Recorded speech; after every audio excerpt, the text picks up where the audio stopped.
দুনিয়া কেউ কারো নয় রে, কেউ কারো আপন না, কেউ কারো আপন না। আজকে আপনি যতক্ষণ আপনি মানুষকে করবেন ততক্ষণ আপনি ভালোবাসা পাবেন, করবেন না ভালোবাসা পাবেন না। এই দুনিয়ার মতো স্বার্থপর আর কেউ নয়। যেমন দুনিয়ার মানুষ স্বার্থপরতা দেখাইল, কিয়ামতের মাঠে আপনার সঙ্গে এটাই দেখাবে।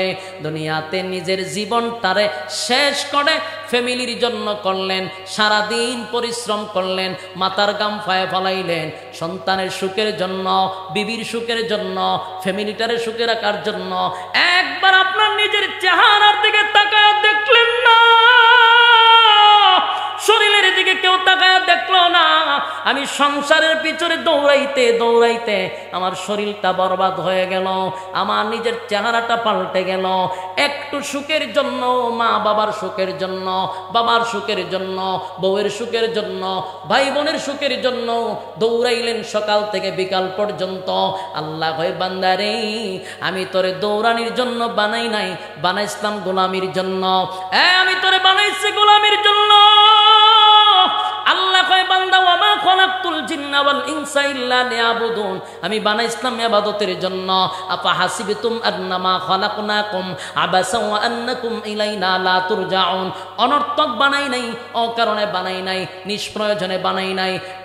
আমি বানাইছি ইবাদতের জন্য।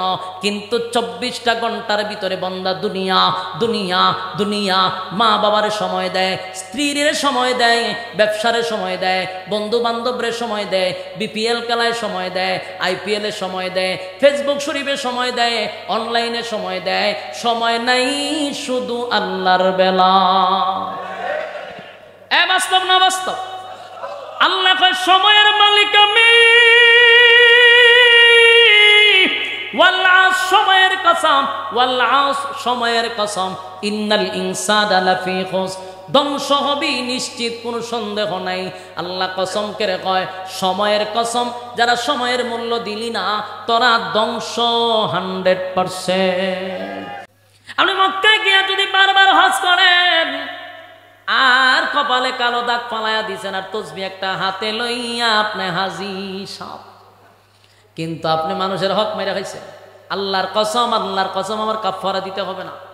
দুনিয়া যদি একদিকে করেন কোনদিন জান্নাতের গ্রাণও পাবেন না, যতদিন না তার হক আপনি বুঝায় না দিবেন। সাবধান, এটা যদি 1 টাকাও হয়, পরিমাণ যদি কমও হয়, পরিমাণ যদি বেশিও হয়।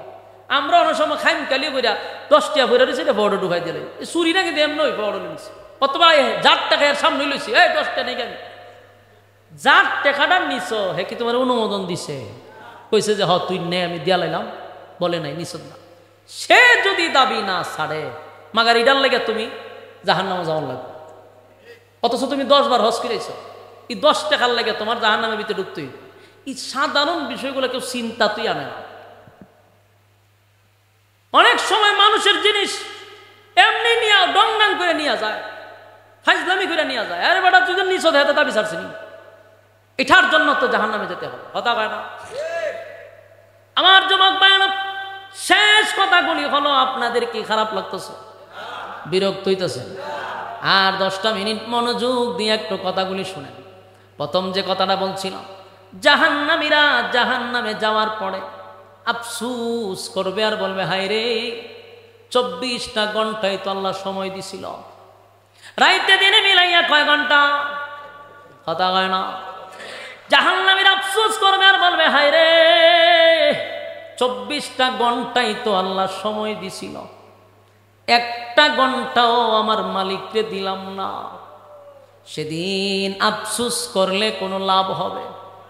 আমার যুবক ভাইয়েরা, আপনাদের কিন্তু মনোযোগ নষ্ট হইতেছে। 10টা মিনিট মনোযোগ দেন, বলুন এই সময়ের মালিককে? সময় দিল কে? আল্লাহর দেওয়ার সময়, আল্লাহর দেওয়ার সময় আল্লাহরে দিলি না, দুনিয়ার পিছনে দৌড়াইলি, মা বাবার পিছনে দৌড়াইলি, বউয়ের পিছনে দৌড়াইলি, নিজের সন্তানের পিছনে দৌড়াইতে দৌড়াইতে একটা পর্যায়ে তুই ক্লান্ত। যেই সময় ক্লান্ত হইলি, মালাকুল মউত আজরাইল তোর সামনে দাঁড়ায় আছে। আমার যুবক ভাইয়েরা, ব্যবসায়ী ভাইয়েরা, কথাগুলি কানে ঢুকান, কাজে লাগবে। এবং আমার কথাটা বাস্তবের সঙ্গে মিলে কিনা তাও দেখবেন। বাস্তব অভিজ্ঞতার সাথে নিয়ে কথা বলতেছি। এই পৃথিবীর কোনো মানুষ আপনার কোনো কাজে আসবে না। আপনার ব্যক্তিগত আমল ছাড়া কেউ কারো হাসরের মাঠে হবে না। অথচ যাদের জন্য আপনি সময় নষ্ট করতেছেন, সন্তানের জন্য সময় নষ্ট করলেন, স্ত্রীর জন্য করলেন, তাদেরকে সময় দিতে গিয়া আমার মালিকরে সময় দিলেন না, অথচ তারাও হাসরের মাঠে আপনার কোনো কাজে আসবে না। আমার যুবক ভাইয়েরা, এই পৃথিবীতে কেউ থাকতে পারে না। আমি কি থাকব? দিন শেষে আস্তিক হোক আর নাস্তিক হোক, একটা কথা কিন্তু বিশ্বাস করে। কত নাস্তিকের কানে আমার ওয়াজ যাইতেছে অলরেডি। কত মানুষ যারা আলেমদের কথা শুনতেই পারে না, তাদের কানেও ওয়াজ যাইতেছে। কিন্তু তারাও একটা সময় একটা বিষয়ে একমত হয়ে যায়, এটা হলো মরতে হবে। কথা হয় না? আমার সব কথা তার ভালো না লাগলেও একটা কথা সে নিজেই স্বীকার করে যে মরতে হবেই। আমার বাবায় বাঁচছে না, দাদায় বাঁচছে না, আমিও বাঁচবো না। কথা হয় না? মাথার চুলগুলা সাদা হয়ে গেছে রে। একটা সময় আমার চুলগুলি কালো ছিল, এখন তো আমার চুলগুলি সাদা হয়ে গেছে। একটা সময় দেখে তার চোখের জ্যোতি কমে গেছে, আগের মতো দেখে না। একটা সময় দেখে চেহারার গ্লেজ নষ্ট হয়ে গেছে, চামড়া ঢিল হয়ে গেছে, শরীরটা আগের মতো শক্তি পায় না, হাঁটতে পারে না। এই যে এতগুলা সিমটম দেখা দিছে, এগুলা সব মরণের সিগনাল। মরণের সিগনাল, মরণের সিগনাল। প্রতিটা মানুষের কাছে কমপক্ষে মালাকুল মউত আজরাইল প্রতিটা মানুষের সঙ্গে 5 বার সাক্ষাৎ করে। আজকেও আমার সঙ্গে 5 বার সাক্ষাৎ করছে, আপনার সঙ্গেও 5 বার সাক্ষাৎ করছে। এই মালাকুল মউত আজরাইলের প্রতিদিন ডিউটি হলো প্রতিটা মানুষের সঙ্গে সে সাক্ষাৎ করবে। মালাকুল মউত ফেরেশতা একজন নয়। আবার ভাববেন না হুজুর একজনের সবার সাথে দেখা করে কেন? একজন নয়, মালাকুল মউত আজরাইল কতজন আল্লাহ ভালো জানে। সুবহানাল্লাহ। আজরাইল একজন, কিন্তু তার অধীনে কর্মচারী আছে না নাই? কথা হয়। আমরা মনে করি আজরাইলের রুহুল হয়ে যাবে। আজরাইল একজন ফেরেশতা, তার অধীনে যারা আছে এরা কাজ করে, বিভিন্ন টিম আছে। মানে আপনি মরছেন আজকে নিউ মার্কেট, কাল একই সময়ে একই মিনিটে আমি মরছি হবিগঞ্জ, এগিয়ে আজরাইলও নিচে যা ই ভাই জানি ভাইছেন কৌ। এটা একটা ভুল মেসেজ আপনাদেরকে শোনানো হয়। এগুলা ফেরেশতা আছে, প্রত্যেকটা মানুষের ছবি নাম সহ এন্ট্রি করা আছে। প্রতিদিন দায়িত্ব আছে। আপনার রুহ নেওয়ার জন্য একজনের রাখছে আল্লাহ, হে তোর দায়িত্ব, হে এর ছবি, এর নাম, ঠিকানা সব তার কাছে আছে। ডেলি একবার সেরার ভাই চা টাইম দেখে যে না অহনো টাইম হয়েছে না, আবার জায়গা প্রতিদিন আসে মিলায়, চেহারার সাথে ছবি মিলছে কিন্তু টাইমে মিলে না, তা আবার যায়। তার দায়িত্ব হলো আপনার রুহ নেওয়াটা। এরকম এক একজনের দায়িত্ব আছে, একজনের সবার রুহ নেই। এইরকম গাঞ্জাগুড়ি কথা ইতা বাদ দেন, এগুলো বহু শুনছেন। আজরাইল একজন ফেরেশতা, তার অধীনে অসংখ্য কোটি কোটি হাজার কোটি ফেরেশতা আল্লাহ রাখছেনি। হ্যাঁ রাখছে। যার রুহ নিবে তার ছবি সহ নাম ঠিকানা ছবি আছে। প্রতিদিন মালাকুল মউত আজরাইল আমার সঙ্গে সাক্ষাৎ করে, আপনার সাথেও করে, কিন্তু খালি টাইমটা হয়েছে না। ধরে লেব মালাকুল মউত আজরাইল প্রতিদিন আমার সঙ্গে আপনার সঙ্গে সাক্ষাৎ করে রে। অথচ আয়া দেখে আমি কোন জায়গায় সুদের টাকা লাগাইছি। আজরাইল যখন আমার সঙ্গে আসে সাক্ষাৎ করতো, দেখে আমি কারো টাকা মাইরা দিছি।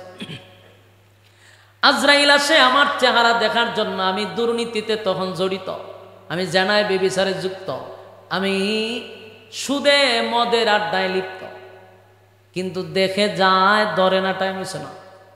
যেদিন মালাকুল মউত আজরাইল সামনে হাজির হবে রে, ভয়ঙ্কর রূপ ধারণ করবে। নেককারের জন্য একটা রূপ, বদগারের জন্য আরেকটা রূপ। মালাকুল মউত আজরাইল বদগারের সামনে যখন হাজির হয়, এ যে ভয়ঙ্কর একটা রূপ ধারণ করে, তার বাস্তবতা আমি আপনাদেরকে বলে দিই, আপনারাও দেখতে পারবেন, নিজের চক্ষুই দেখেন।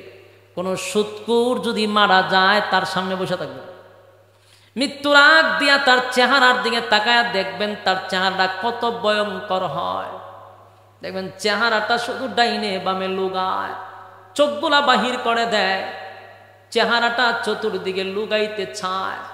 তার মানে তার সামনে ভয়ঙ্কর রূপ ধারণ করছে মালাকুল মউত আজরাইল।